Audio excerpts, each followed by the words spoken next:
Hello, everybody. Welcome to Beyond BMR. I'm your host, Bigfoot, Michigan Rob.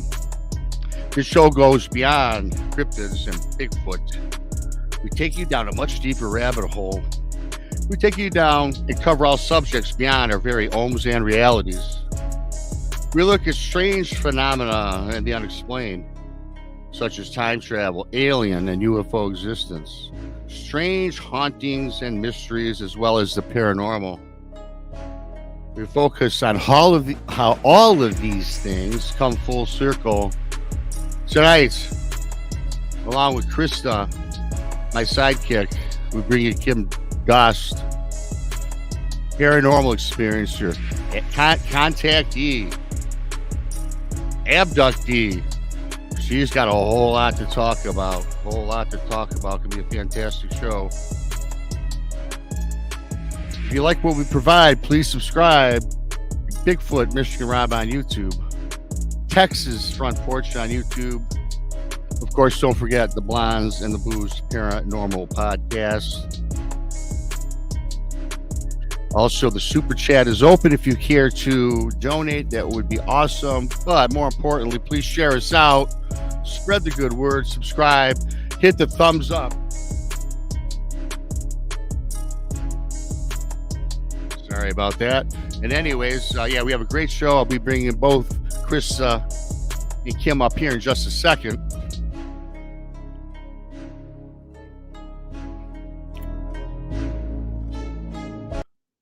So I'm a little off the game here. I got all these papers about my desk here, and I was taking care of my mom earlier. She broke her ankle, and so I've been running around with my head cut off. So I finally got to sit down to start the show. So thank you to each and every one of you for coming. And speaking of the shows, Mondays is Texas Front Porch at 7:30 in the East. Tuesdays, Van Buren Variety, 8 o'clock in the East. Beyond BMR at 9 o'clock in the East. Jason McLean does some call Mysterious Library on Untold Radio AM. That's 10 o'clock in the East. Wednesdays, Jason McLean Questions Everything, 9 in the East. Thursday afternoon, don't forget, Brunch with Bigfoot, Michigan Rob, 1 o'clock in the East. Later on that day at 9 in the East, the Blondes and the Booze Paranormal Podcast, 9 in the East. Fridays, you need more woo. We need some boo with the woos. The Blondes and the Booze are back Friday nights at 9 in the East. Don't forget our friend Jessica Jones, Spaced Out Radio, 10 in the East, Saturday and Sunday. Go check her out, the Cryptid Huntress. And thanks for joining us. It's going to be a great show. I'm going to bring up Krista. Hello. Yeah, I was fumbling around, Krista. First time I got back in the studio today, and I'm like, oh, no, I'm all disheveled. My paperwork's all over the place. I got medical papers here. I got empty coffee cups here and water bottles. And so I was like, okay, I got to get organized. Right. Oh, we got it together. Yep. How's it going? I'm doing good tonight. Just call me Tex tonight since I'm filling in for him. Yes, this is definitely Krista. Tex got his work hours switched around a little bit, so yeah, I know he's out there somewhere. I see him in the chat. Yep, I see Tex, Titan Midwest, Richard Elmore, Pam Smith. Oh, Van Buren Variety. They're all starting to trickle in. Chiro, Scott Morian, MRL, Mr. L, Sugar Britches, Laurel Candy, Overbuilt Automotive, the Radio Vault, Lily Pond, love you, Lily. How you doing? Doors Downs. So a nice start for the day, for the evening. And again, I mentioned earlier, we got a great show. The lady back in the back, I spoke with her last couple weeks ago, and we could not get off the phone. So many cool stories. And this woman, Kim, a lot of experiences with aliens, UFOs, the paranormal. She's even had a Dogman sighting. And, I'm not going to tell about all her experiences. I'm going to bring her up right now. Kim, are you ready? I see you backstage. And there she is. We got the thumbs up. Hey, welcome to the show for the first time. Hi, Kim. Thank you. Thank you for having me. As I mentioned earlier, we spoke a couple of weeks ago. I'm like, man, I have to get this lady on. Fascinating. You've had quite the life. And before we get on with it, if you want to, I'm sure perhaps most people don't know you. I don't know how many friends you might have listening in, but why don't you tell us a little bit about yourself here? Well, I was right out of the gate. I was born into like a supernatural family. I grew up on the Ouija boards. I had my first astral projection when I was 5. So I was coming out of my body and I was going to school just above the sidewalk. And I was telling my grandmother about that. She goes, "Oh, that's just astral, travel. That's normal." So Yeah, of I course. never, I never really thought it was really strange. I wasn't scared. Wow. I'm sorry.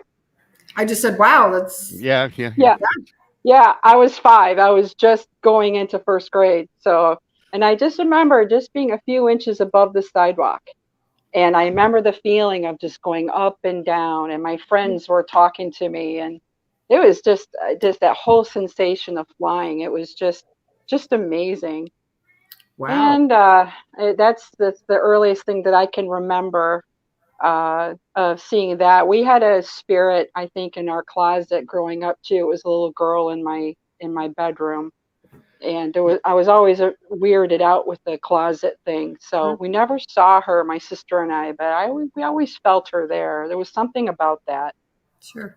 So I got a yeah, quick question to get started here. I know you got a sure, lot more to get through, but yeah, when you experience flying, yeah. astral projection, Hmm. can you kind of walk us through that? Because I think I have an Sure. idea what it is. I might have done it once, very briefly. I'm not even sure. But Okay.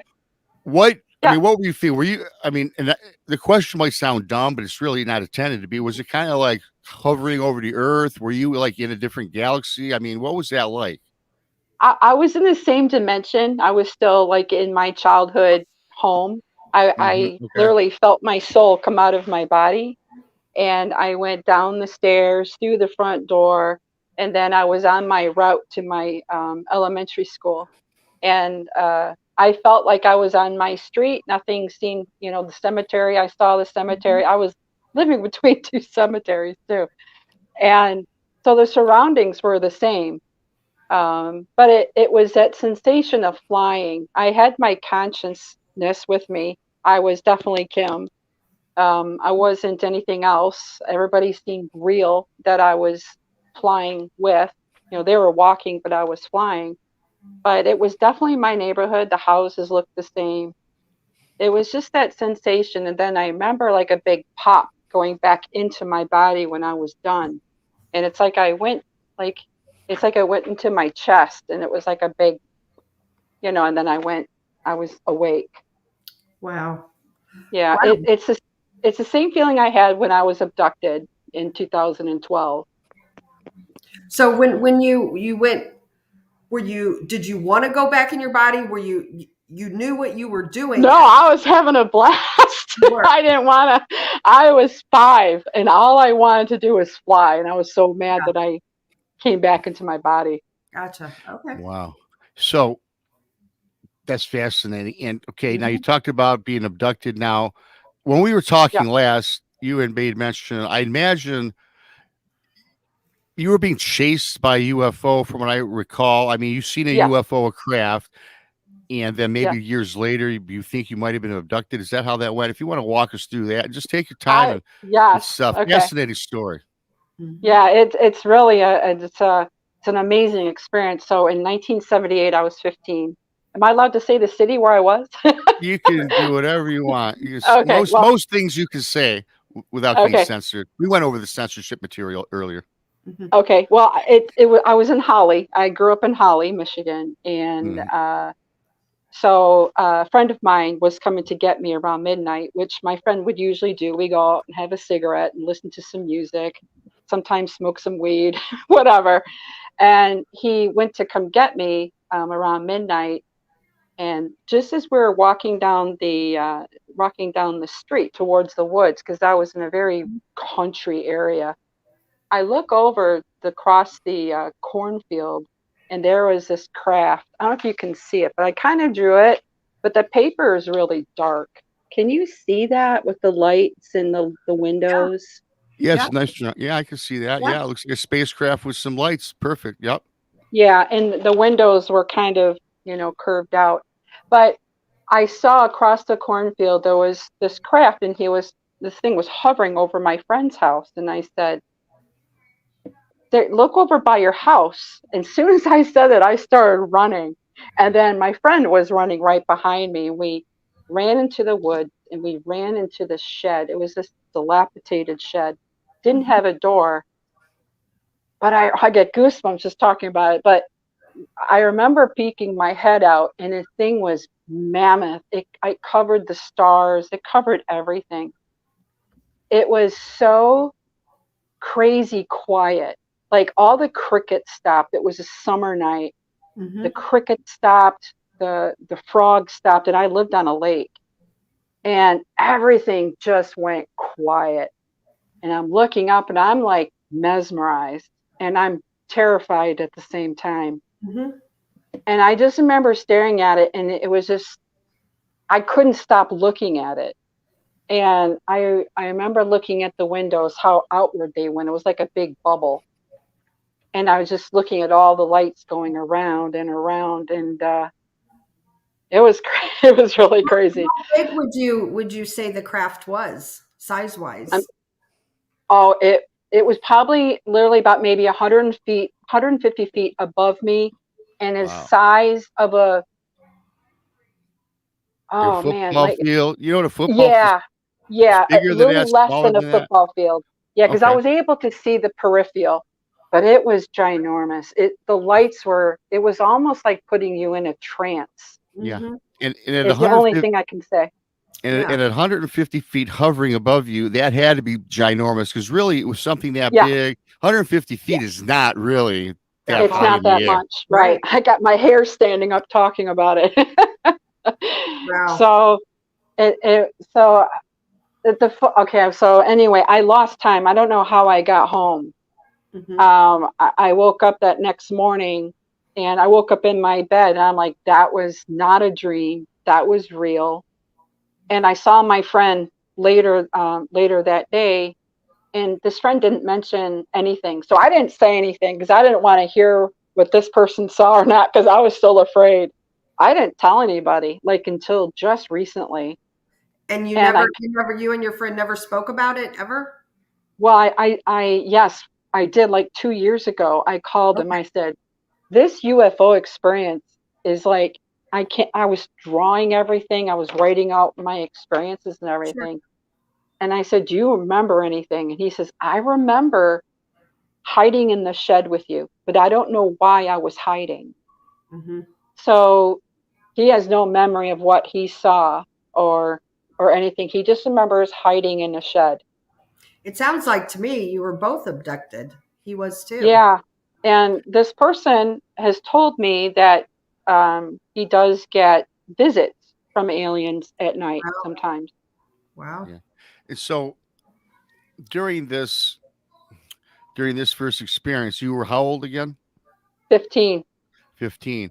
And I don't know if you had mentioned just earlier, but during this, you just had this sighting. It was kind of following you, right? You kind of felt you couldn't get away from it. It was from one place, and I started running because I felt like eyes behind me. When you just know that something's behind you and you're running from it. That's what it felt like. It was chasing me from there to there in a second. And I just remember, I just looked up again. It was there. It was just there. When you woke up the next morning, did you have any, visible marks on your body or anything like that? I don't remember. Wow. Yeah, I don't remember if I looked. Mm-hmm. So let me ask you. So that drawing you did was a pretty cool drawing. In fact, I got it here. I might be able to pull it up. Our Kelly has it too. Or our Keith has it too. Our Keith. And so according to that picture, it looked like it was a visible flying saucer. It looked like it had even a windshield or something that looks like you drew in front of it. Did you happen to be able to see into the craft and see any bodies inside of it? Or was this just too much at one time? All I remember seeing, it was pure white behind the windows. It was like a pure white light that was emanating inside where the dome part of the windows were. But I didn't see any bodies in there. Wow. I can't imagine what I would be thinking at 15. And as a kid, I'm sure, Kim, you probably grew up in the area of Lost in Space, right? I'm guessing maybe. So you've known as a kid about flying saucers. What were you thinking that? I mean, what, or was this too much just going through your mind? What were you processing? I was still processing it. I knew something paranormal happened, but so many things happened to me even before the UFO. So I've always lived a supernatural life anyway. So to me, it's like, oh, whatever this is, it's whatever my family has told me, it's normal. So I wasn't afraid of it later, but I was terrified staring at it. I remember I was frozen in fear. Wow. Wow. Yeah. And so best shoot, you're 15, you have UFO Yeah. experience, and you just made mention that prior to 15, you had some other strange stuff going on. Yeah. So if you want to backtrack just a little bit, what can you tell us about that? Well, my grandma and I would go on a Ouija boards all the time, and I was supposed to be safe by then, back then. We Right. always had these really, fun ghosts and things like that. Things would move around, and my sister was smart enough. She stayed off of it though. But we had this French poet that was on, and we were writing down what this poet was saying, and it was beautiful poetry and things like that. And we would get some visions. My grandma and I would see this poet sometimes kind of show up in the house, and I was like maybe 12, 13. Wow. And we had like a little joker called Clem, and he would make the planchette move around, and nothing was really negative. It was always very warm and welcoming, but we would see like shadows. And another time when my great grandma died, we went to the Salem witch house. And my great grandma was very, very intuitive. She would read palms, and she would read tea leaves. Wow. And we all went to the Salem witch house, and she started shaking, and she felt so bad for the women that were burned there. And that was my first experience seeing my great grandmother as an empath react to the Right. energy that was horrific in the main, witch house. Sure. So Wow. I was taught very young, like, picking up sensitive, energies and seeing spirits, because she saw the women that were burned. She literally saw them. Wow. So, and it was really hard because I was staying there behind her, and she was just like, she was almost going into one of those little seizures because she was just so affected, and she was crying for the women. Yeah. Wow. And when she died, not too much after that, she came to visit us. She called us on the phone, and her dog was howling. And we're like, what? I'm asking my grandma, why is Harvey on the line crying when everybody's in the hospital? She says, your great grandma died. This is her way of saying that she made it to heaven. I said, Wow. oh, okay. Well, my grandma's sister called a few minutes later saying that their mother died. And I got goosebumps talking about that too. Yeah. It was just her way of saying, I'm saying goodbye. So, I mean, paranormal is so like breathing. Yeah, you grew up with it. You're not scared of it. And yeah. Right. So UFO wasn't that scary. Yeah, no, not comparatively speaking to that. And I'm going to go back another set of years now because we started at 15. Well, the reason I bring this up is because since I've been doing this, I've talked to a couple people that are pretty well, they know a lot, and even Kristen and Brandy themselves. I've spoken to some other people. They're talking that when we usually have when they're dealing with, because you mentioned time loss, and we'll get into that a little bit later, because that's definitely associated with abductions. But okay, a lot of people say that they have their first contact in their bedrooms a lot of times, perhaps with something that they think might be a ghost or like an alien. And it always happens, because it happened to me around the age of 5 or 7, and I heard those are the two key ages where if you've got an ability, you're picking it up like that young. So if you can remember going back to even being younger, anything unusual? Just with the astral projection when I was 5. I know you covered that. Yeah, and that was and crazy. Just a couple of the creepy things in the house when I was 6 or 7, when we feel something in the house, things would move and things. But Other than that, though, it was a very long dry spell in different parts of my life until 2011. All of a sudden, I'm like an instant medium, instantly. Yeah. I believe that people, most people with abilities, I believe it's inherited. You know, if they look back in their lineage, you know, they'll have somebody who is something, had some kind of, you know, gifts. That's correct. I agree with that 100%. Mm-hmm. Yep. Wholeheartedly. Yeah. 2012 is when I was abducted again. They took me out of my bed. That was really creepy. Yeah, I was going to ask you about that. So you saw the UFO at 15, and now I know, again, talking with you earlier, you had made mention that you think once or maybe 12, well, the first time the UFO, you don't know, you're unclear if the first time you're abducted, but you do know for a fact when you got older, you definitely had an abduction. Oh, yeah. I was inside the same craft that I saw when I was 15, without a doubt. See, I mean, okay, for everybody listening, yes, okay. And at the age of 15, she's chased down by a UFO. Now, some years later, she's abducted. Now she's abducted by the same craft that she saw at 15. So now from there, we got to hear this, Kim. Yeah. So 2012 was a kind of crazy year for me. A lot of things were going on. My abilities were intense. I was seeing a shaman, and he was always taking off the energetic tracking devices in my energy field. And he says, I've never seen so many tracking devices in somebody's aura. And I didn't even have a memory of when I was 15. I didn't tell him about that then, but it makes sense now. So he was clearing my energy. And then one night, I felt these like laser beams coming at my my chest, and I can't explain. I couldn't see them, but I felt the lasers coming into my chest and in my knee. Wow! And I had a bad knee at the time, so I figured they were trying to help me. Yeah. So I wasn't really afraid of it. And then I was between that sleep and awake, and I was pulled out of my body. I felt a little suction going. You know, I came out, my feet were going first. I was going through my hallway. Then all of a sudden, I'm finding myself on this, just above this conveyor belt, like it would look like an MRI machine, I suppose. But I'm going feet first, and I'm coming out of this little tunnel thing, and it's completely white, like white.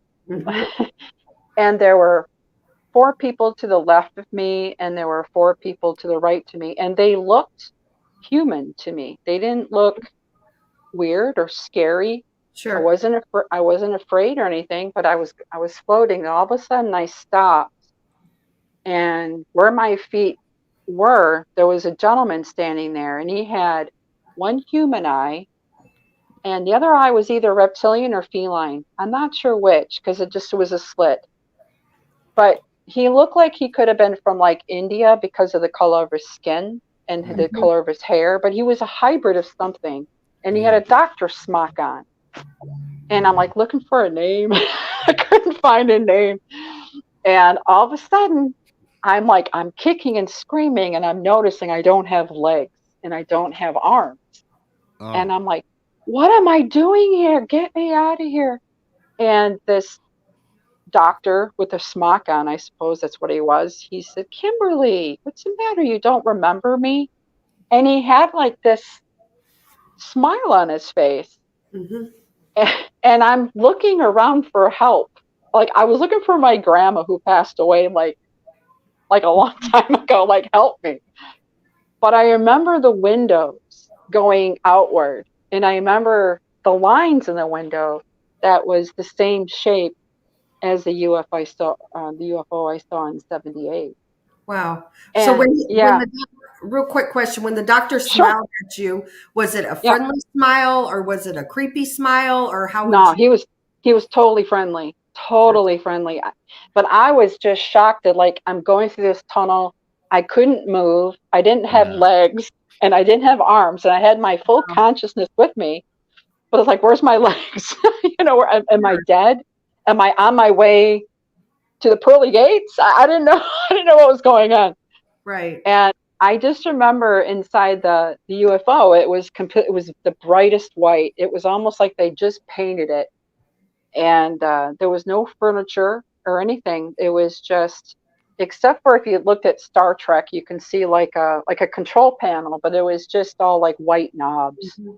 It looked like it was for show, to be honest. I don't even know if they worked, but were you like strapped to a gurney or something, or were you? No, it's kind of like I was floating like above the conveyor belt. Like the conveyor belt was moving and I was going with it on the top of it. Yeah. I didn't feel like I was laying on anything. I didn't feel like I was, in any kind of strength, any kind of constraints. I didn't feel anything. Well, they didn't need you any constraints considering you didn't have arms or legs at this time. Right. Apparently. Yeah. Right. I was I couldn't feel anything. It was just the fact of, but I kept on trying to kick and move. And I said, I want out of here. Where's my grandma? And then I literally fell into my bed, fell in. Wow. So I did have to ask, because a lot of the stories that I hear about alien abduction, hear about the grays or hear about the almost like the grayish or the light blue color. I find it fascinating that this particular off-worlder alien almost reminded you of a person from India. Yeah, he had that I've skin. heard that. Mm-hmm. He had that skin tone, like somebody from India or from Iran. Right. He didn't have an accent. He had the dark hair, and he had one brown eye, and the other eye was like a slit. It could have been reptilian, could have been feline. Yeah. Then I was thinking about my friend said that he has feline visitors that come visit him sometimes. So I'm wondering if it's a feline. Maybe. And, and you said he had no accent, so you were spoken to, correct? Mm-hmm. And yeah, telepathically. I was about to ask the next question. Was it like telepathically? And it sounded like basic English, I guess, then. Yeah, he didn't have any accent. I understood what he said. He could have been talking his alien talk, but I heard it as English in my head. Yeah. Mm-hmm. Yeah. Wow. So when you're on this conveyor belt, I'm just going to ask, you probably didn't notice. Well, when I think conveyor belt, I'm thinking like they maybe, because I was first starting when you said no arms, no legs. What it reminded me of was a factory conveyor belt. Right. And you guys were I was wondering if there's anybody in front of you on the conveyor belt or in back of you, and they were kind of, taking you about this ship like a processing plant or something. That's the first thing that I thought about. But this was actually just you ended up in a room that you couldn't see out the windows. You said you saw the shape of the UFO that you saw in when you were 15. You saw that out the windows matched. Yes, the windows of the shape of the window going outward like a dome part would match what I saw in 1978. Wow. Sheldon and Dawn says, I see in chat, says there's a race of those type of folks, small in stature, Indian looking. That's what our Keith said, whether a Moltok or something. Mm-hmm. I wrote it down. I don't know the name for it. But well, if anybody knows our Keith, he's got like 50,000 different names of every species of alien known to man, or that known to man, known to our Keith. Yeah. He's amazing. He's got a lot of information. Yeah, he is. And so I had a lot of strange things happen to me then. A lot of strange things surrounding that. Yeah, I was going to ask you really quick, when you got dropped back into your bed, then Krista had asked if there's any unusual markings.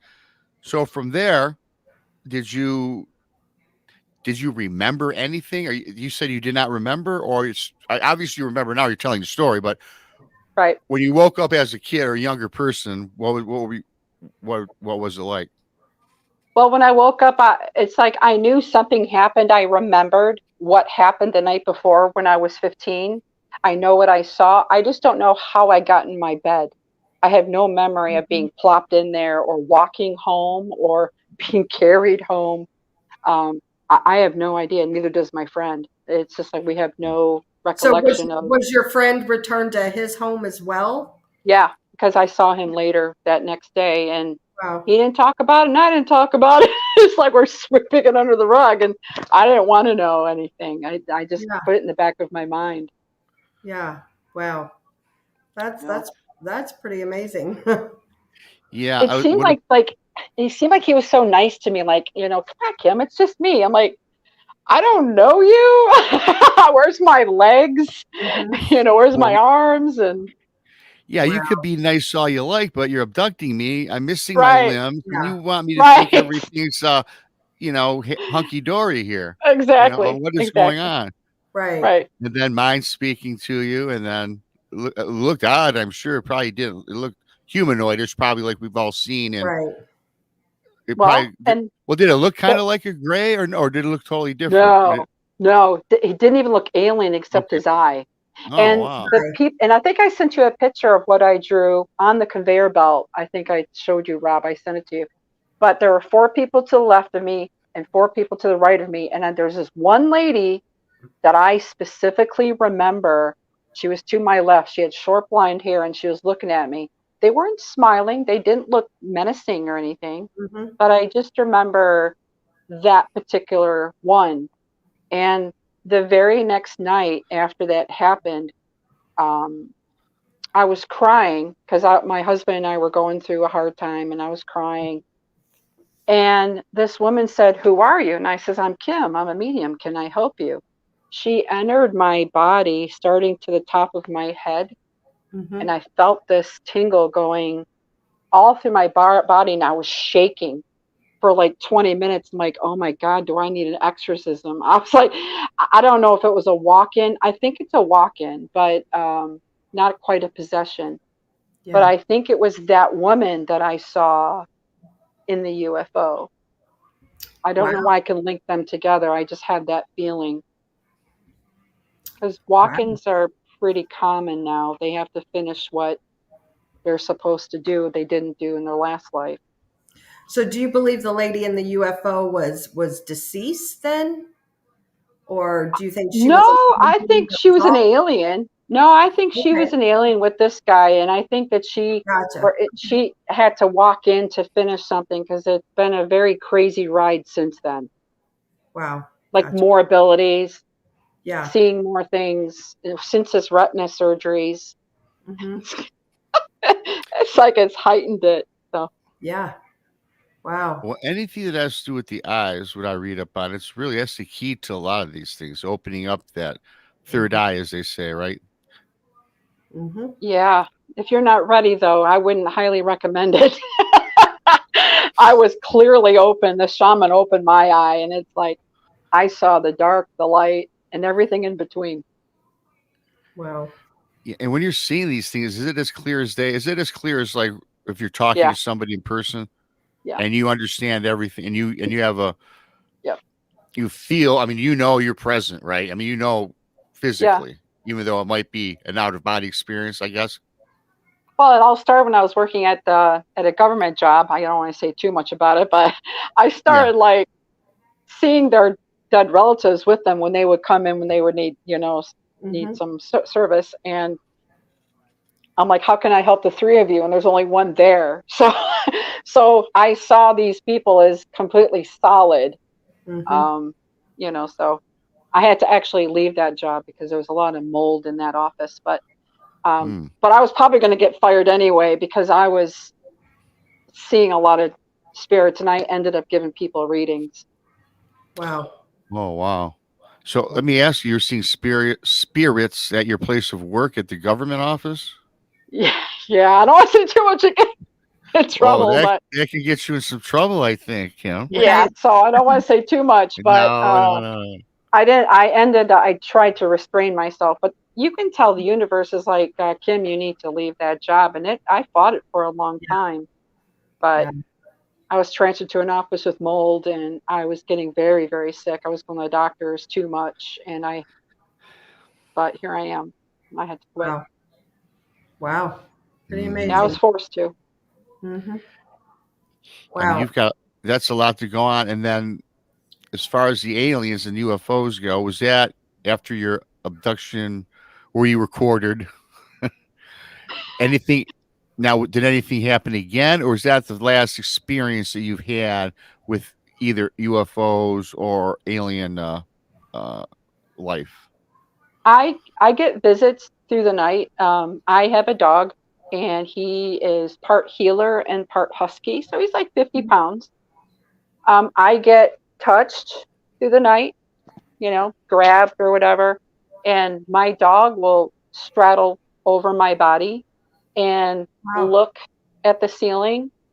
I forgot this gentleman's name, but he was a Bigfoot tracker as well, him and his wife, but they're demonologists as well. So they did it all. They were in my home like three years ago, I think, because it was to the point that I couldn't sleep a lot because I was being woken up a lot. And they told me I was on ley line. And I got some creepy stuff on my trail cam I sent you, Rob. Okay. Also with different images of what does our key say? Off-worlders or whatever you call them? Off-worlders, yeah.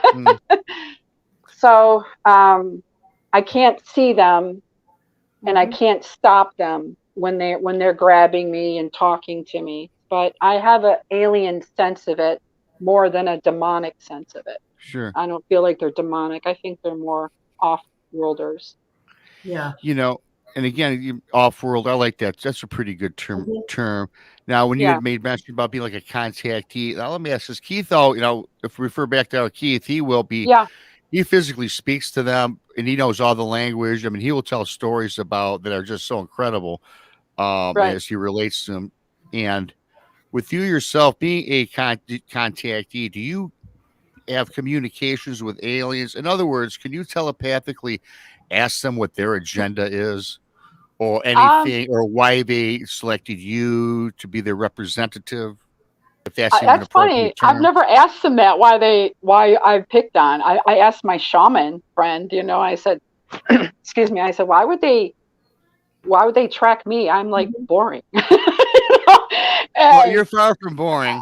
Well, I'm not boring now because of the alien, but he said they like you, and I never felt threatened by them. I'm more worried about demons than I am off-worlders, to be honest with you.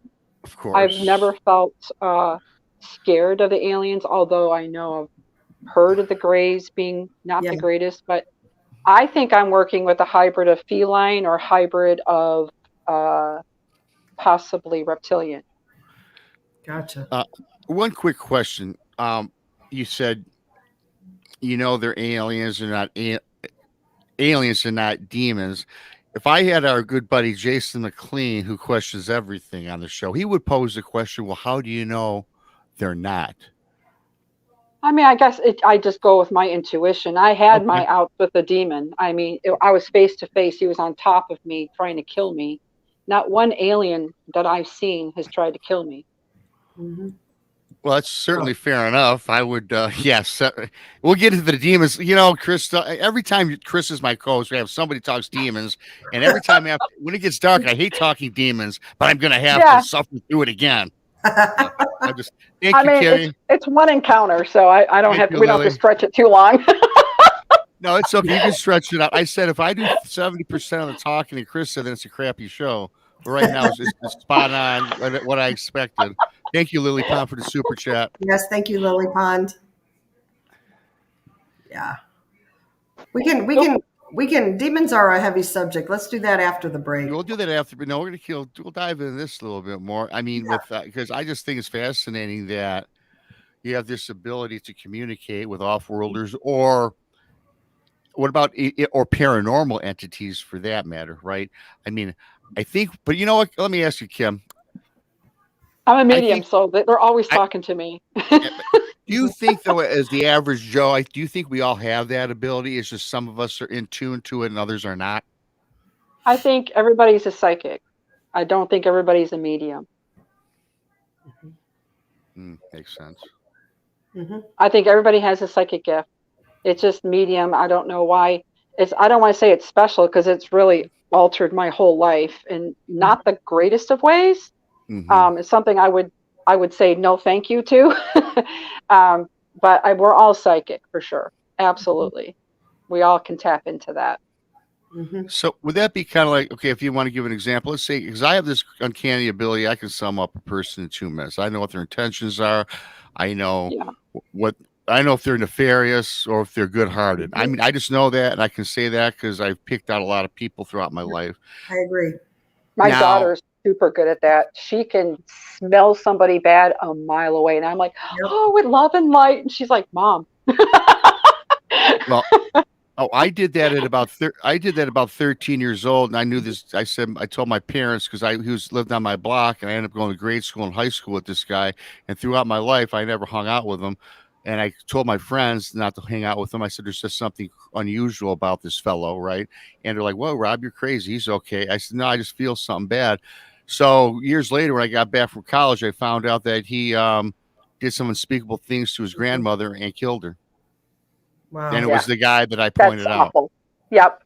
Yeah. My daughter is so good. Sorry if you're listening, but she is. I mean, she's saved me on I don't know how many relationships and just bad situations I was in because she can see it.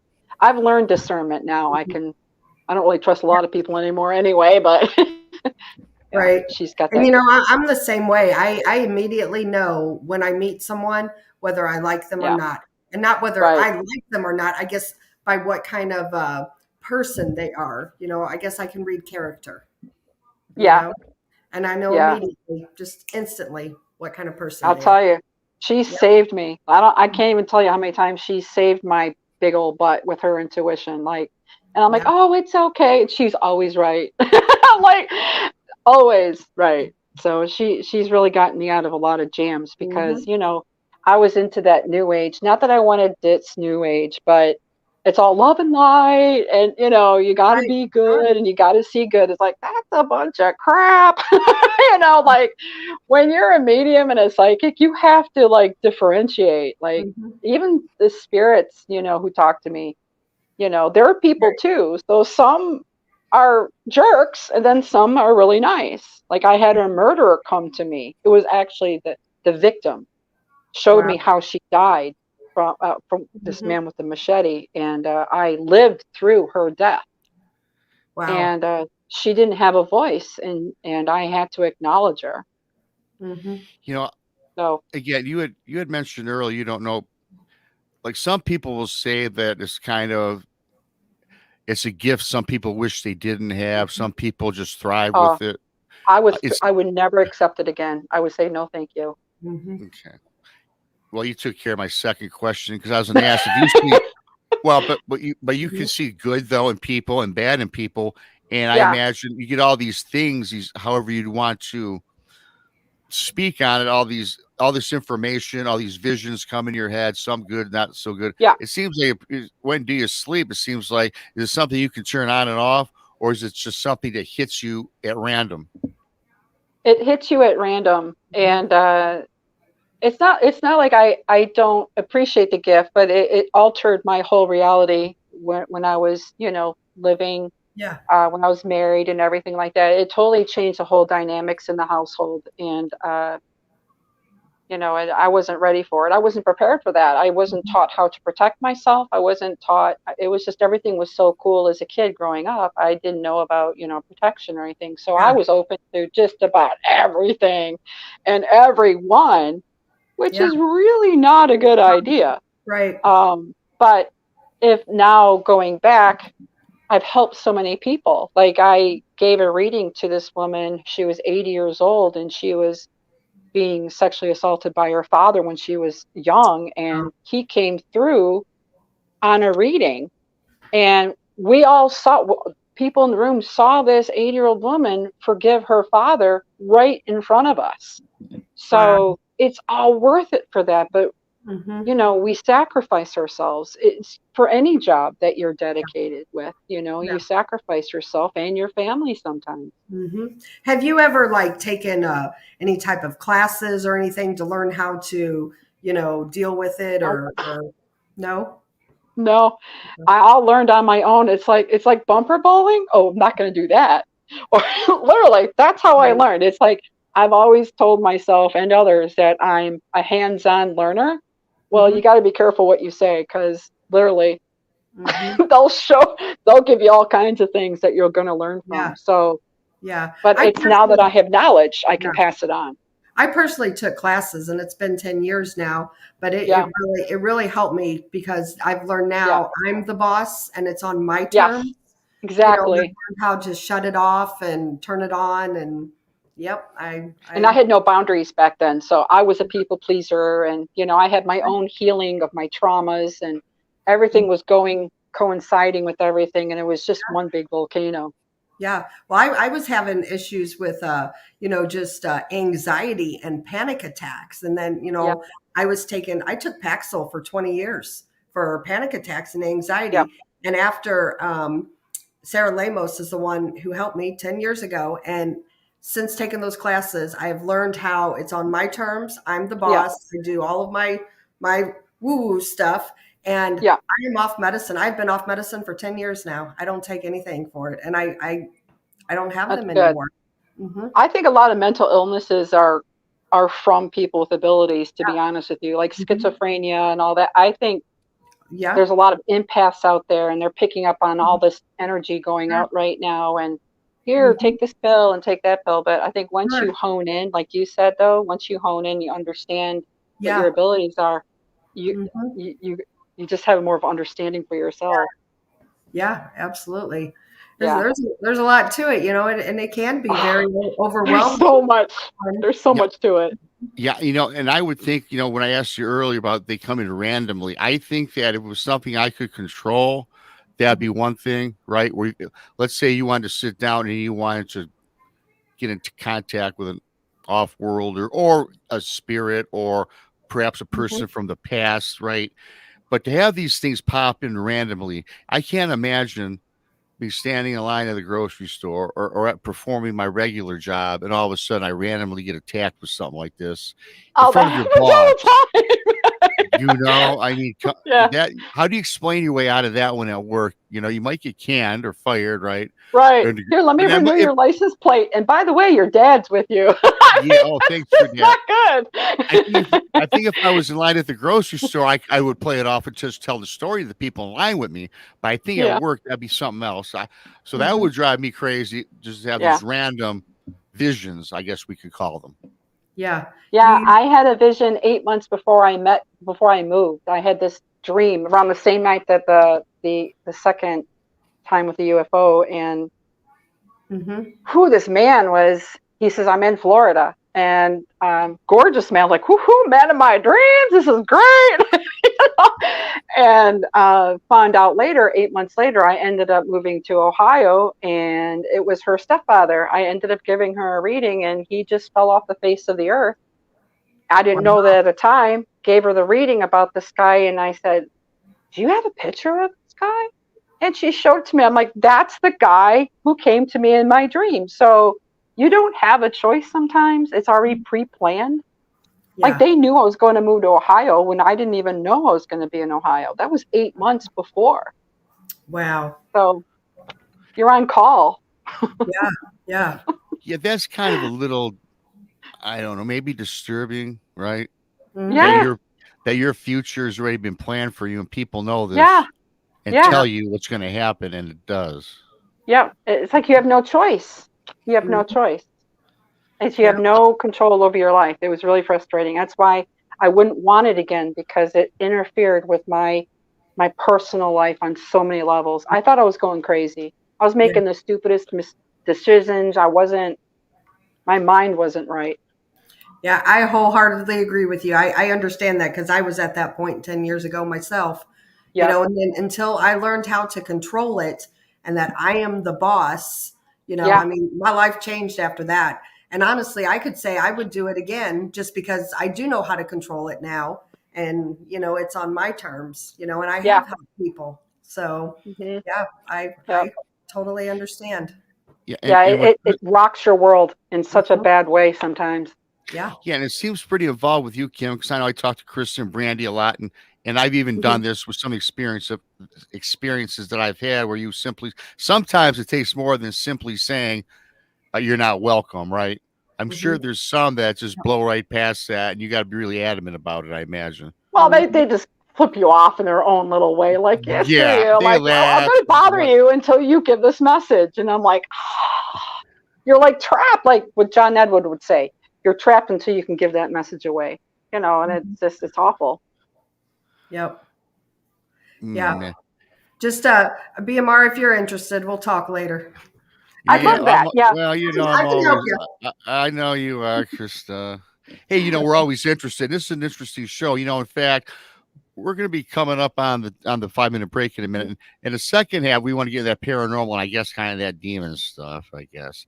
I like to get, okay. I like to talk a little bit though about, I don't know if we have enough time to get it packed in now. While we start the second half, I want to hear about this Dogman counter because a lot of the people out in chat, they're cryptid people, but they love what's going on here. I can tell we've got almost 70 people in chat on both channels, Bigfoot, Mr. Robbie, and Texas Front Porch. Subscribe if not already. Subscribe to the Blondes and the Booze Paranormal Podcast. And we're going to come back in about 5 minutes with our break. And Kim, anywhere for the people listening on the radio side, is there any place they can find you at? If you want to drop your Facebook or anything, if you want to talk to some people out there. I know you're coming up with a book you're writing. If you want to promo that right quick. Yeah, I'm in the process of it.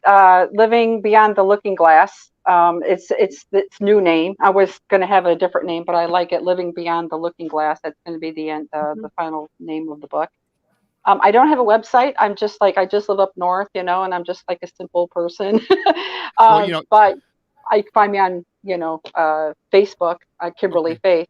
Well, when you get that book published and ready to go, since we live in the same state, I'll hook you up and get you back for that. But Kim's not going anywhere. It's for everybody on the radio side. We only have 52 minutes for you, but we'll be back in 5 minutes with Kim Dost, abductee, contactee, paranormal experiencer, and you know what? She saw a Dogman, and we're going to come back with that story at the top of the next hour. Awesome. Thank you.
Four minutes to go, folks.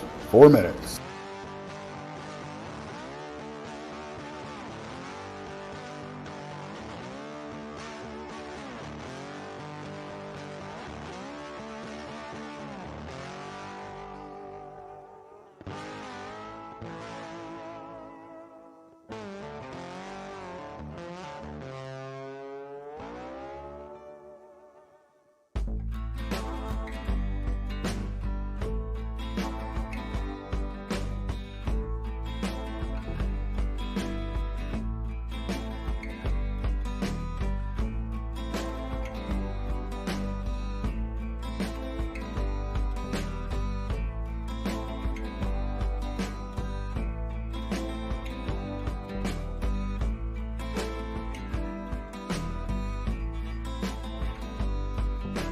Three minutes. We're almost there.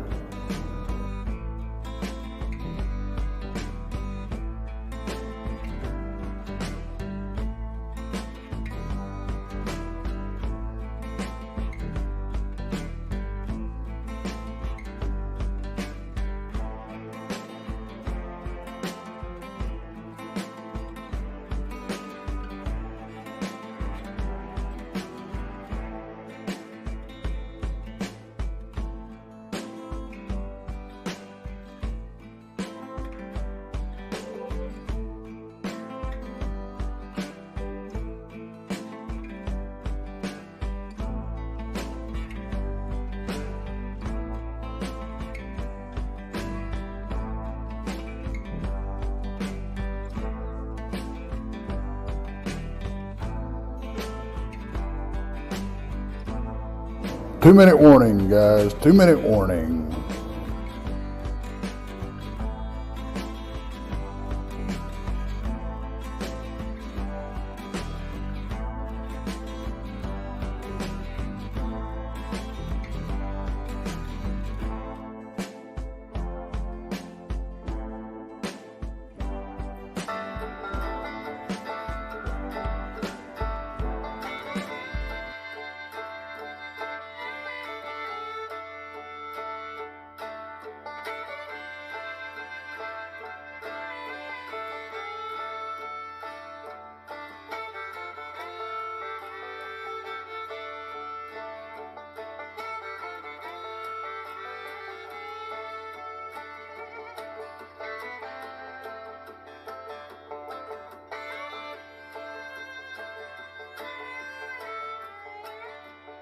One minute.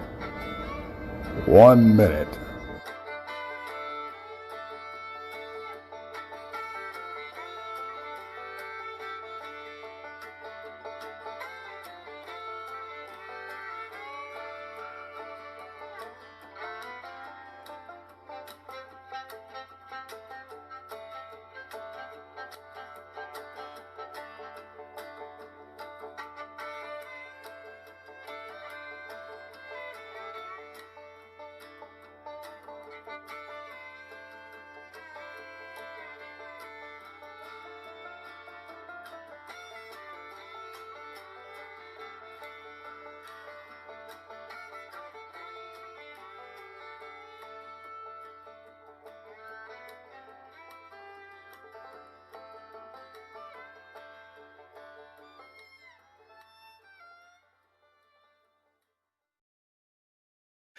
Thanks for joining, everybody. I told you it's going to be a fantastic show with Kim Dost. Great show. She's been abducted. She's a contactee. We're going to get into this a little bit more of the paranormal, a Dogman. We're going to get into some other interesting tales from Kim. Great show thus far. Don't forget, Mondays is Texas Front Porch, 7:30 in the East. Tuesdays, Van Buren Variety, 8 o'clock in the East. Beyond BMR, 9 o'clock in the East. Jason McLean does something mysterious radio on Untold Radio AM. You can find that at 10 o'clock in the East. Wednesdays, Jason McLean questions everything, 9 o'clock in the East. Thursday afternoon at 1 o'clock in the East, brunch with Bigfoot, Michigan Rob. Followed up later in the evening at 9 in the East, the Blondes and the Booze Paranormal Podcast.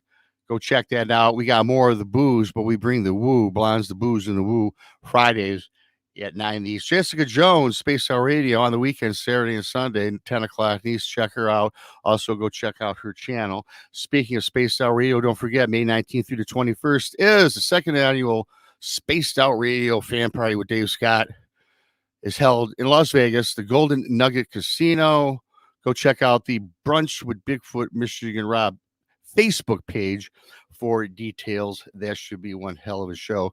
Thank you to Lily Pond for your awesome super chat donation. Though, of course, the super chat's a great way to support the show. I do appreciate each and every single one of you for coming in tonight. Please like, share, and subscribe. Bigfoot, Michigan Rob, Texas Front Porch, the Blondes and the Booze Paranormal Podcast. With that being said, I'm going to bring up Krista and the lovely Kim.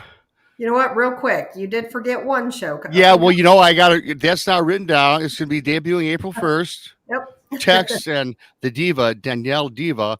What's the name of the show, Krista? Infamous Minds, I believe. Infamous Minds. That's another you can add. That'll be on a Saturdays. Great little thing that the Tex put together with Miss Diva, and I can't wait for that. If you're into true crime, check that out on the weekends. Be a fantastic show. Yeah, I got to get worked into my bit, Krista. Like I said, I've been so dang busy. Lori asked me if everything was all right. She said, I'm not the same. Well, you know, 24/7, it seems like I'm busy. And as a lot of you know, I got my mom over here. She broke her ankle.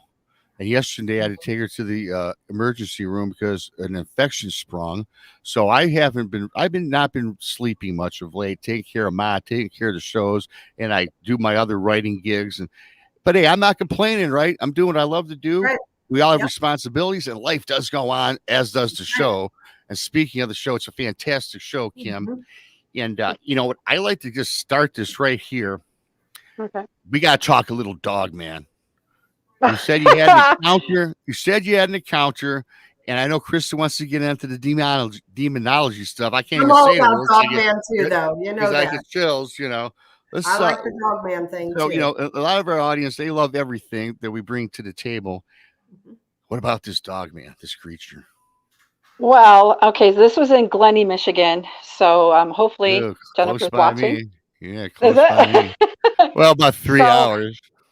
Yeah, it's closer to me, unfortunately, but it's not too far from like East Tawas if you're not really familiar with Glenny, but it's by the water.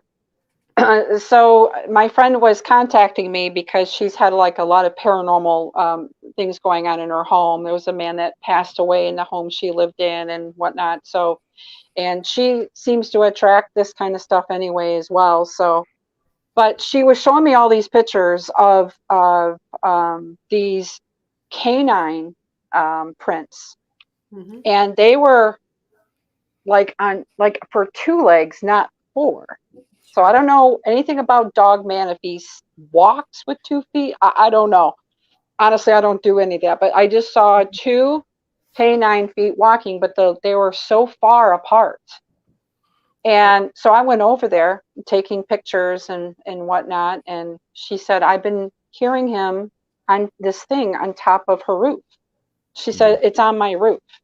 So again, I don't know anything about Dogman, but I can just give you what she told me and what I experienced after that.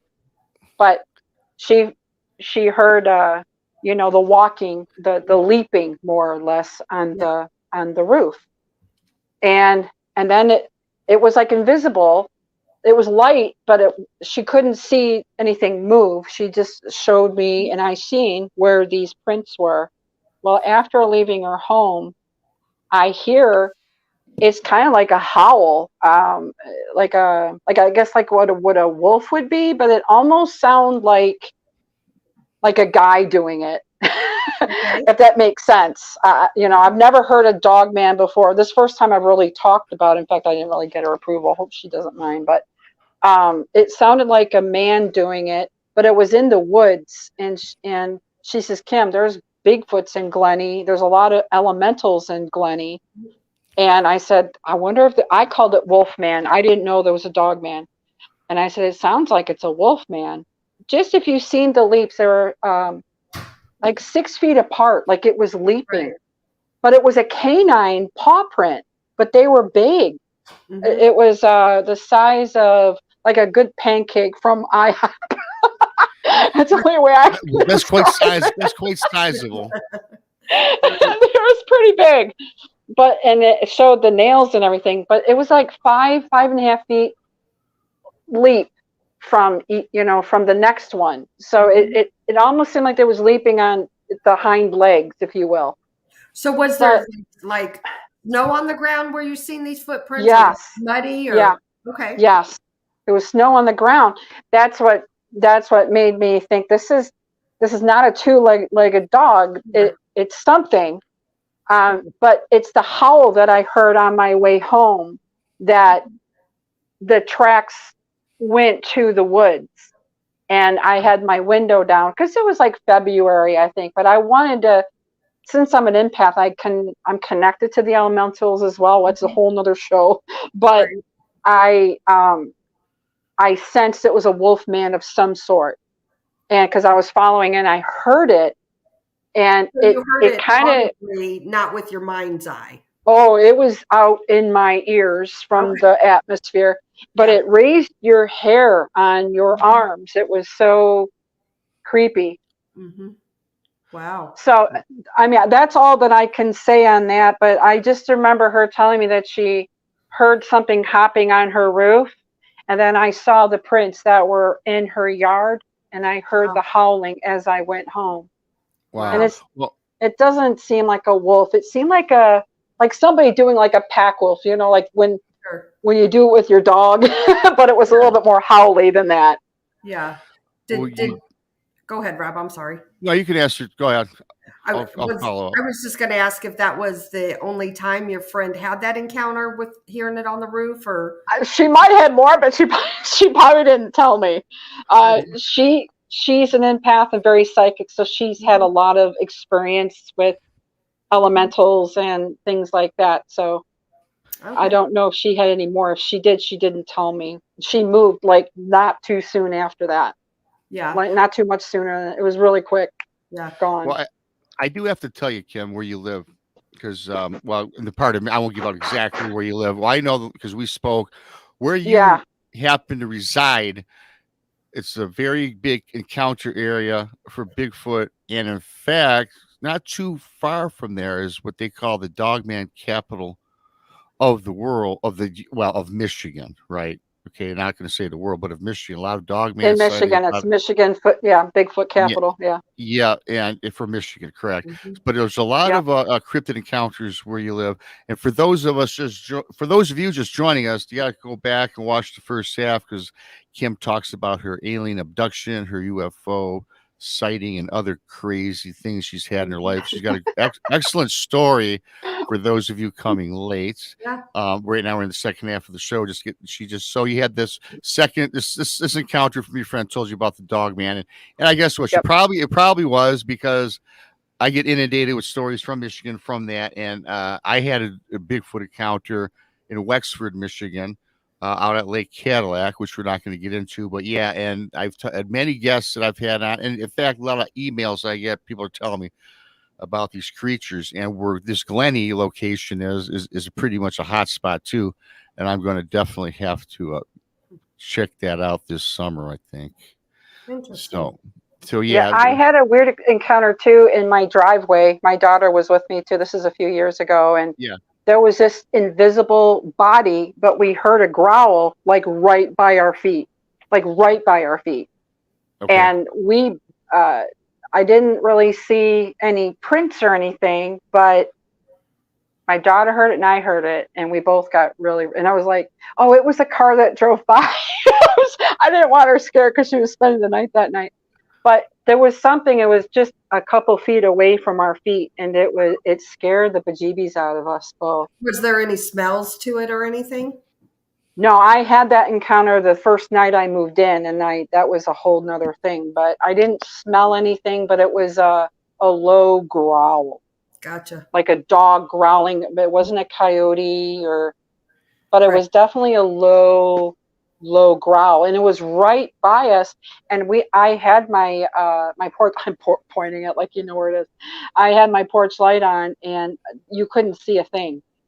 There was nothing around us, but it was right by us. Wow. You know, I went to try to download those pictures you sent me, and I couldn't. It's still downloading. I don't know if I'm be able to get them up. And again, I forgot I even had them. But if you want to move into, you were telling me though about some paranormal, when I was changing it a little bit, some paranormal entities, or what was it, shadow type people or something, like in your own backyard. You've had some strange encounters in the paranormal, or correct? I mean, yes, the one I sent you, it looked like he's half turtle, half person.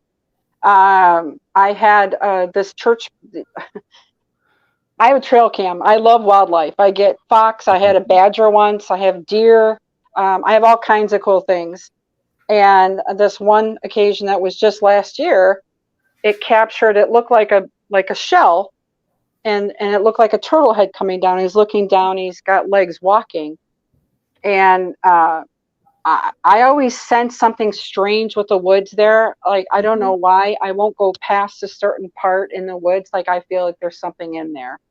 And that's right where I captured whatever I sent you. I call him Turtle Man is what I call him. And I love turtles, and I have a turtle totem. So, I'm wondering if you manifested that turtle, because I did see the picture, and it definitely, Chris, I wish I could pull it up. It looks like a turtle, but it looks like it's a ghostly turtle.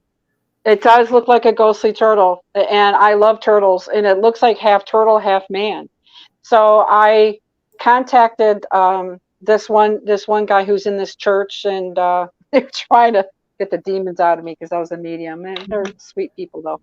But they anointed my land. They put holy water around, and they said that was the hunchback, like he's a demon. I didn't sense anything negative. I just why would a turtle guy be here? Besides the fact that I like turtles. Right. You know, it's funny because you said throughout the today's show. You've always been everything you've said, which I'm grateful for. You're one of the few people you've talked about. Everything's been positive with you. Even being quartered, being on a conveyor belt. I would consider that to be somewhat negative, but here you are all bubbly, just talking about it. I think that's kind of refreshing in a way, because not all these encounters are scary, right? Even though you're somewhere that you really shouldn't be, or I mean, if they want me dead, I'd be dead by now. So that's how I look at it. So you got a free pass, I think. Yeah, I think I'm just here to experience it. I think I'm a part of that, and like, we're family. Okay, we're family.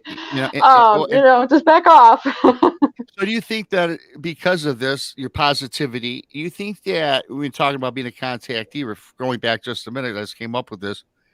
So do you think that maybe for you, with whatever these off-worlders are, do you think that and again, I asked you the question about what is their intent for you, perhaps. So do you think that maybe they just want you to spread the positive word, perhaps? I mean, there's some message behind this.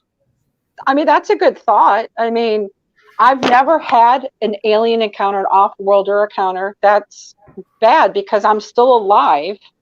I'm not here spreading sunshine about them. I'm just really trying to give you my experience and what my take is on it. It's like, I'm still here. I'm very curious. Like, I think I'm here just to experience it.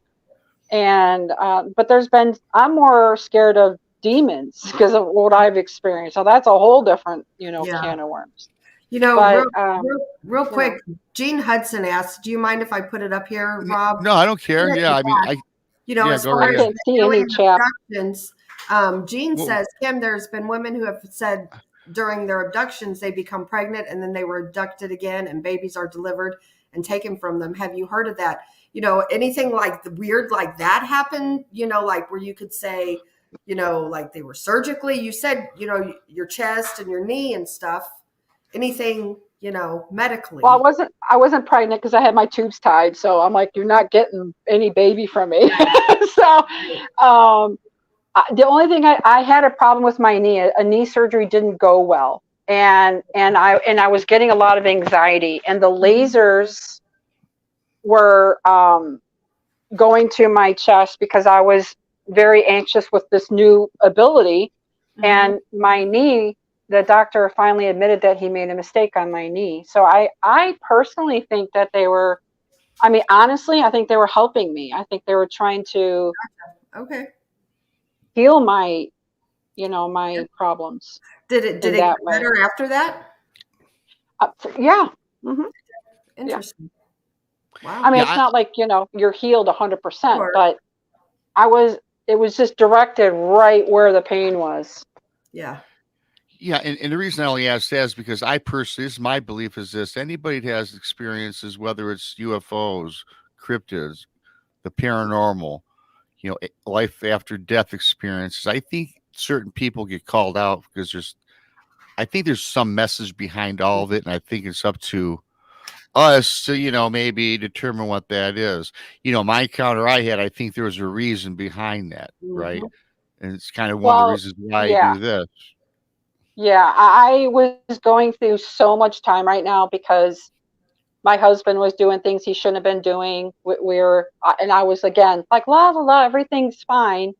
So really, to put this in a nutshell, I think that's why I find it to be positive, even though I was going through a lot of hard times.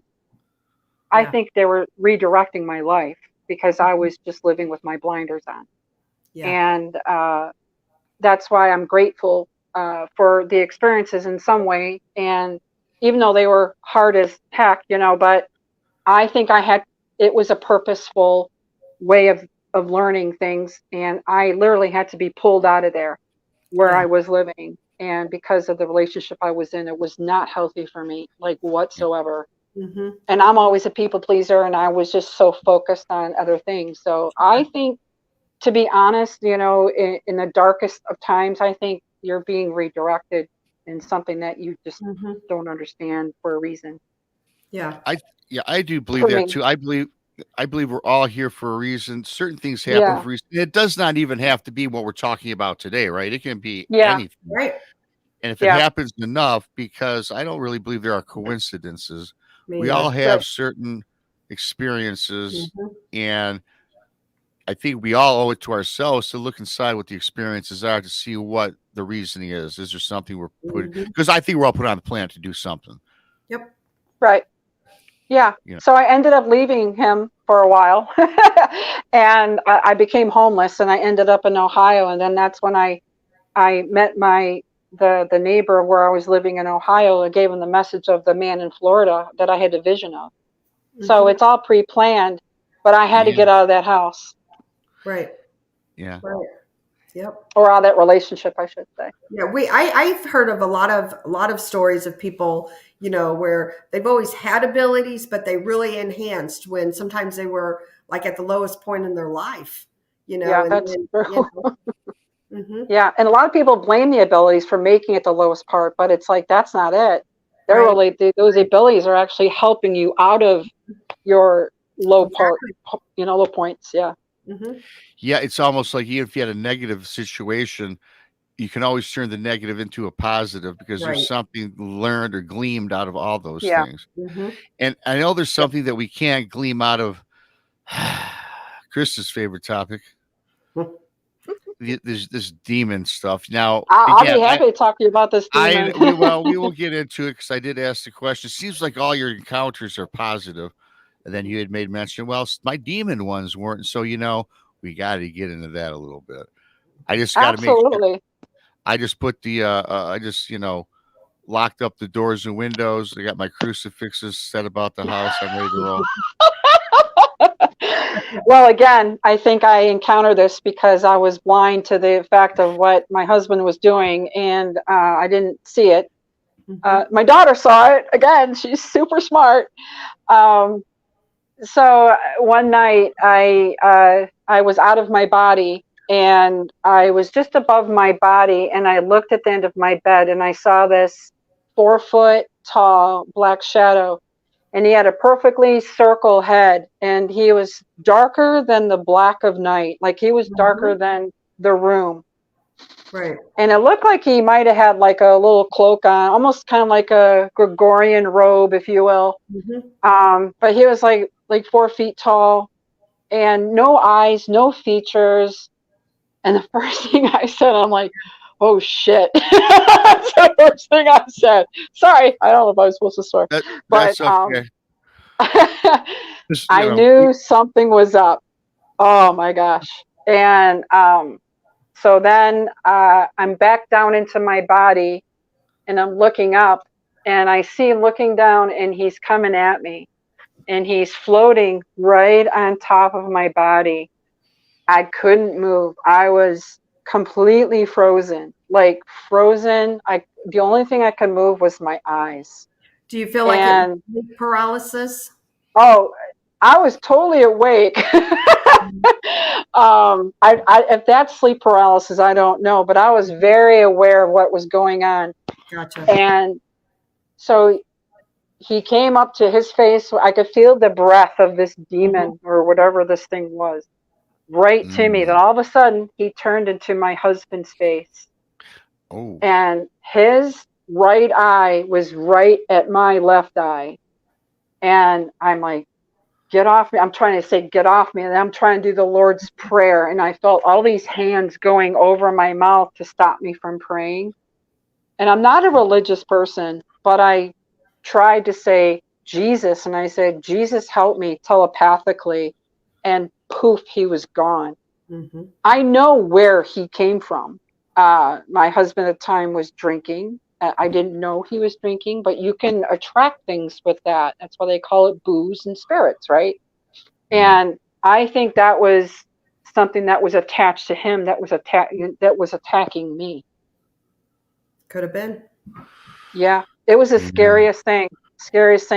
And I snapped out of it, and I turned to my husband at the time, and I said, was I breathing? Was I moving or anything? He said, well, you quit breathing for a couple minutes. And I said, well, did you try to revive me? He goes, no.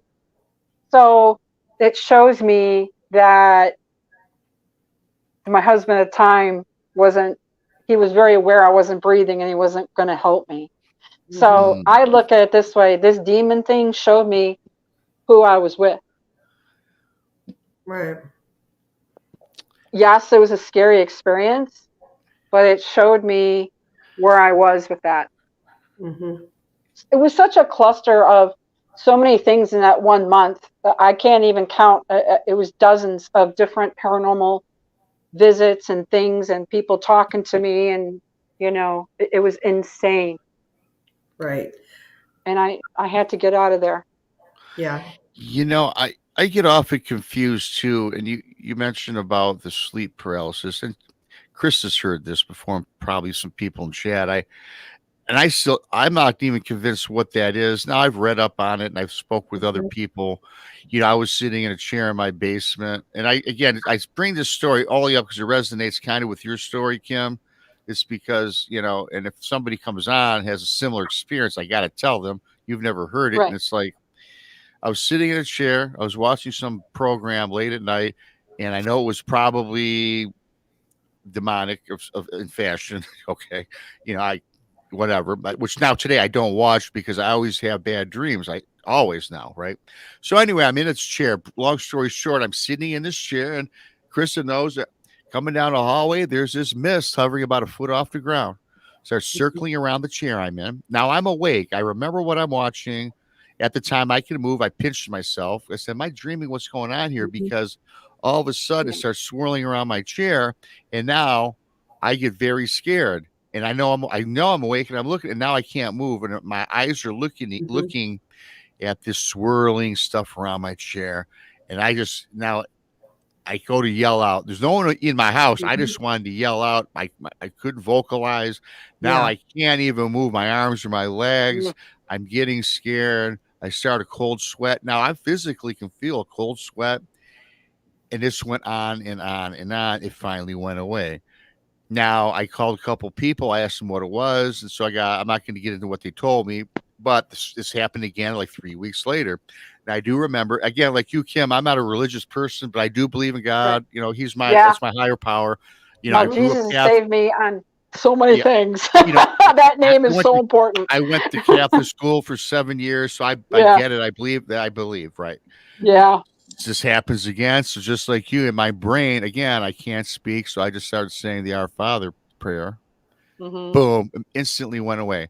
Yeah. So some people still say that was sleep paralysis. Some people say no, it was some presence that I brought home, or even perhaps manifested.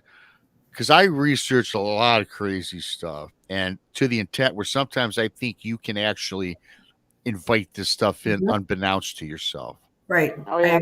There's a whole chapter in my book about cemeteries and ghost hunting. I'm sure Krista would be like, "Don't do it," unless you got a trained professional with you.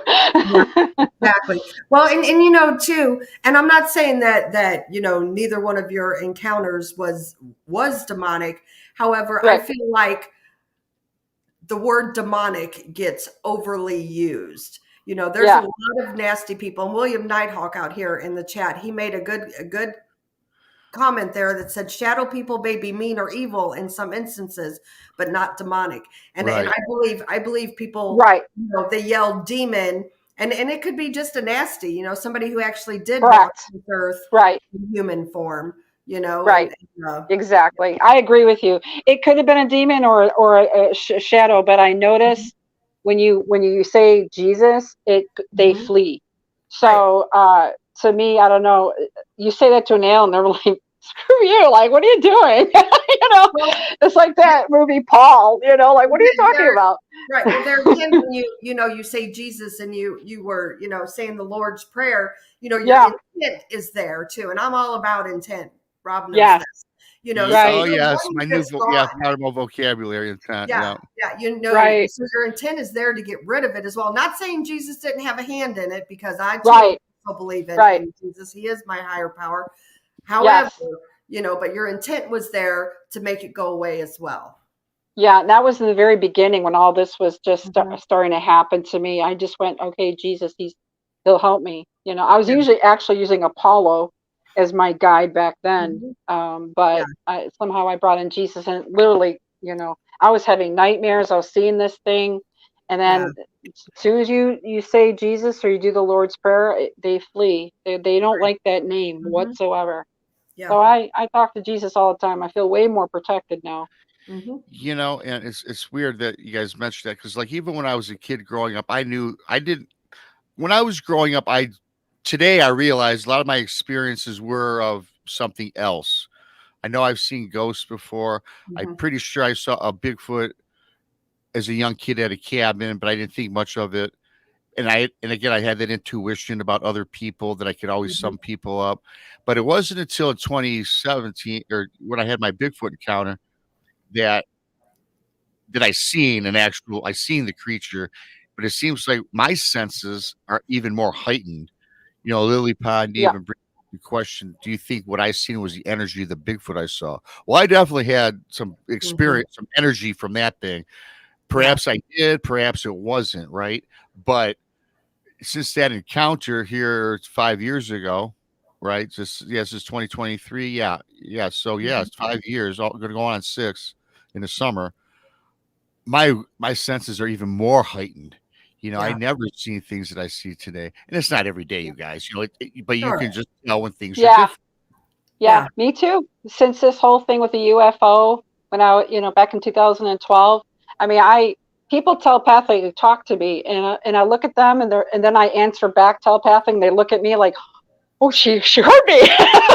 So that happens randomly. Animals talk to me. That could be another show if you wish, but I've had animals communicate with me, and people. I don't know. It's like since I was on that ship, it just seems that I have more abilities than I can really try to understand. Right. And plus I feel like too, like you we're an abductee, and then you have all these ghosts and spirits around you, and then you had a Dogman encounter. So I feel like me personally, I think all these things are connected somehow, just haven't figured out how yet. And you're more open to it. You were open to one thing because that happened to you. So however, so you start seeing other things as well. I know you can't really read the chat, Kim. So one of our audience members, Lori Barnes, says, the more we accept our awareness and use it, the stronger they get. And you know what? I could not agree more. 100%. Yeah. Yep. When you can live in the gray and be comfortable in the gray and know it's not just black and white, that's when when you're really awake. You see things. Mm-hmm. Yep. Before you let Kim go, she does have a few questions, Rob. I did start. Oh yeah, no, I mean I'm not. Yeah, we can go. I know Kim said her bedtime's an hour. I'm like, oh no, I'm just. I'm totally awake. This is great. I want to come back on. Well, we can keep coming for a little bit. Yeah, we'll hit the questions up here. I guess. I did start a few questions I had seen. If you want to read them, if you want to read a couple up, Krista, since you we can do it. Sure. Sheldon and Dawn asked, do you have any poltergeist activity, Kim? No. Since I've moved up north, I live a very quiet life, and it's a little bit more restrained. It's very peaceful where I am, and there's no more chaos in my life. So it's very peaceful. Spirits come to me, but it's a much easier life. Good deal. All right. And then, as soon as I hit Zilwaukee Bridge, though, you can feel them. You can see them. I like that question. Go ahead and ask that one. Midnight Night Watchers asked Kim, do you think you could be a star child? Or maybe I've been told. Actually, maybe he was talking about, because when that question came on, you were talking about your daughter, having, and I think he possibly means your daughter. She's super gifted in many ways. It's a bloodline. So I know some millennials are considered to be star seeds or star children or indigo. I think they call them indigo children. I think so, but she just has it on the down low. She just has a busy life. I think her discernment is her gift. Her empath ability of discerning is she saved my neck. I don't know how many times. Sure. Absolutely. So I would say she's got some gift from that. Yeah. Mm-hmm. Good deal. And the thing about with this, fascinating show, and I think, and I always try to say this all the time, I think that it doesn't matter whether, again, paranormal activity, off-worlders, aliens, UFOs, all these abilities, cryptid abilities or cryptid sightings. I think I like to see what you think on this, Kim. I think that this is my opinion. It's not just one thing, right? I think they're all connected, right? I think they all are serving one purpose. I think it's just a purpose we need to figure out. I think it's all in really one plane. I do believe that these things go through portals. I think they reach us via how you've gotten your experiences. Some people get it telepathically. Some people get it visually. Some people dream it. But I think no matter how you get these things, I think it all connected. What's your thoughts? Oh, I believe that too. I think like Bigfoot and Dogman, I think they're interdimensional. I think they go in and out of portals all the time. I don't think this gift is for everybody, and I think that's why a lot of people don't have the gift, because it's hard. A lot of people like to live in the black or the white, and rightly so. It's safer there. And some people are gifted like me and Krista and you, and who have had experiences. But I think what this is it's like an experiment. Like all these alien races, we're all like trying to get along. My friend Jerry has always said that, and I kind of agree with that. I think this is like an experiment, like all these different hybrids and all these different off-worlders are hybrids and breeding, and to see if we can get along now. And that's just my theory. And I think whatever your hybrid is whatever your gift is. Some people are beautiful at doing like empath stuff, and some are mediums, as long as you use it for the good. Some people use it for the bad, which is another show for you. Right. That I've experienced. So, but right. It is all interconnected, and we're all one family. We're all, we're all different, but we're all in the same boat, if you will. Yeah, we are. And I even think that if we all had opened up that, we're more open-minded, and let's say opened up that third eye, if you will, right? I think just be cautious. Well, you have to be cautious, but I think it would help cause a lot. I personally think that a lot of the infighting that goes, and you have your UFOlogists fighting, you got Dogman, Bigfoot people fighting, paranormal. Yeah. Krista knows certainly about that. I think if everybody got together on the same playing field, right, and shared the data, right, if they shared their experiences and not said this is this and this is that, and don't have blinders on, I think what we do today would be better off in the future, right? Because wherever there's somebody knocking somebody's experiences, you take 2 steps forward. It's not like right. It's always 2 steps forward, 1 step backwards in a lot of instances.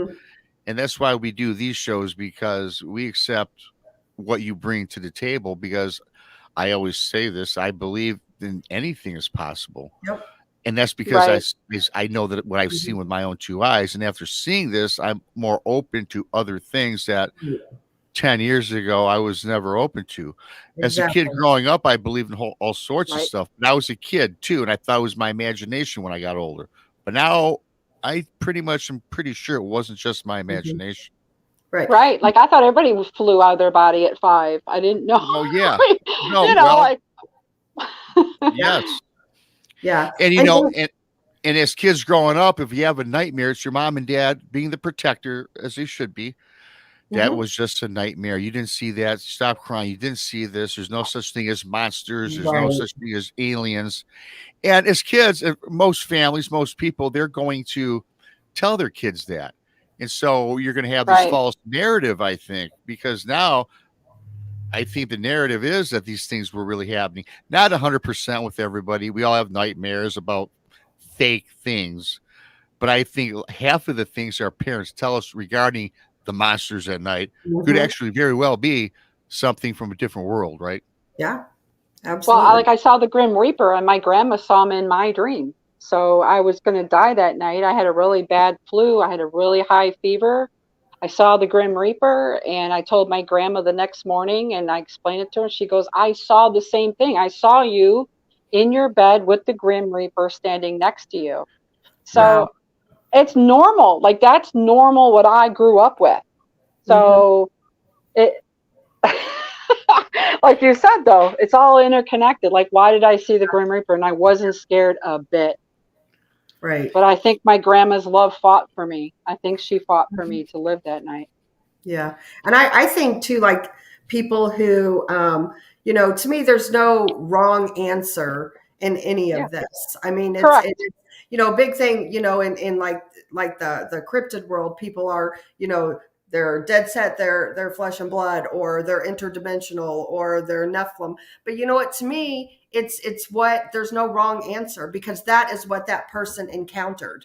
That's right. It's their experience. Anything interdimensional, they might have seen a flesh and blood character, or that's right. There, so there's no right or wrong answer. And I think that's right. I personally believe that they are all connected, and maybe one day we'll have answers. I don't know. And and again, and that's great, Krista, too. Like I always tell people, if someone tells me that's not right, that's not this, that's not that, it's not based on fact, where's your evidence? Well, what is evidence, for one? And number two, if you're that open-minded, and if you want to come on and say somebody's full of bunk, then I got no use for you. Right. And I say that proudly because you don't know. You never walk in the person's shoes, whether they're a researcher, an experiencer. Hey, 20 years ago, someone told me they were abducted by an alien. I would have told them, well, you are crazy, right? But today, it's since I've been doing this, that's just not true. It's not true. Yeah. Well, being told that Turtle Man is a demon, I was like, how can you just like put that in that demon bag? It's a turtle. It's a turtle man. It's not a demon. Right. He wasn't hurting anybody. He was just walking outside the woods, Like, stop saying he's a demon. Right. Absolutely. This has been a great show. Kim, do you have anything you want to add before we get going? I know we've been over an hour and a half, hour and 40. Any final thoughts? Fantastic show, by the way. See, I told you it'd be easy, like talking on the phone. I know. Thanks, Rob. Well, I think maybe Krista can hopefully agree with me, but my biggest advice is like my biggest mistake was I got into the paranormal without knowing anything. Going on a Ouija boards now are different. When I was on them in the 70s, don't go ghost hunting alone. Don't do anything you don't know what you're doing, unless you're with a trained professional, because you will bring spirits home and they will cause havoc.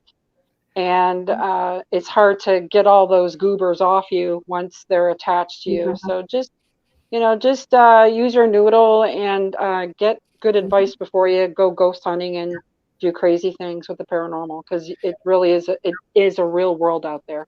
Yeah, and ghost hunting is not what they show on TV. No, it's not. It's dirty, man. It's hard. And it's not all full of, most of my night, a lot of times sitting in a dark room by myself and nothing's happening, And again, that's another thing we could talk for hours about. Just because ghost hunting, sitting in let's say an abandoned haunted house, just like sitting out in the woods looking for a Bigfoot or Dogman, you can go months on end, not get a single piece of shred of evidence, not even hear anything, and people say, well, that's why they don't exist. Hey, listen, it's not like a weekend warrior. I appreciate that people go out on the weekends, but you got to stake out your territory. You got to go back and you got to spend time in there because, sure, you could have that encounter where, it's just one of those flippant type encounters where, it just happened.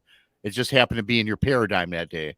But if there's been researchers looking for lots of things that haven't found anything, and there's a person that just happens upon something, right? So, with that being said, this is a fantastic show. Kim, when you get the book written, I will help you get that out there into the social media land.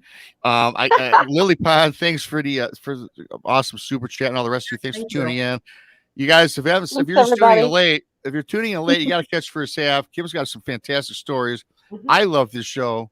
It was fun. I know Krista loved the show. I know y'all love the show. I'd love to come back, Rob. You know what? I want you to come back, and we'll probably do something in the summer. For Krista and for Kim, this is BMR. Until next time. Good night, everybody. Have a great night.